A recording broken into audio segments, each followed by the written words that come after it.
বন্ধুরা, সকালবেলা ঘুম থেকে উঠে দেখছি মা জলখাবার করে একদম রেডি। তো আজকে মা জলখাবারে বানিয়েছিল ডিম টোস্ট, আর তারপরে মা একটু চা করে নিয়ে এলো। তো চা আর ডিম টোস্ট দিয়ে কিন্তু বেশ সকালটা ভালোই শুরু হলো।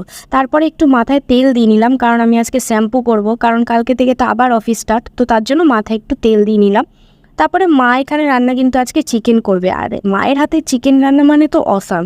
তো ছোটোবেলার মতো আমিও একটু চিকেনের কষা খেয়ে নিলাম, আর মা বাইরে গেছিলো, একটু আইসক্রিম নিয়ে এসেছিলো আমার জন্য, আইসক্রিমও খেয়ে নিলাম। আর মায়ের রান্নার পাশাপাশি আমার কিছু স্পেশালিটি থাকবে না, এটা তো হতেই পারে না। তো আমি কিন্তু আজকে আম মাখা করবো। তো প্রথমে দেখতেই পেলে আমটা ভালো করে গরম জলে সিদ্ধ করে নিলাম, তারপরে এটা ঠান্ডা জলে ধুয়ে আমের ছোকলাটা ভালো করে ছাড়িয়ে নিলাম। আর আমটাও কিন্তু আটির থেকে ভালো করে ছাড়িয়ে তারপরে পরিমাণ মতো নুন আর চিনি দিয়ে ভালো করে মেখে নিলাম, কারণ যেহেতু আমটা কাঁচা ছিল।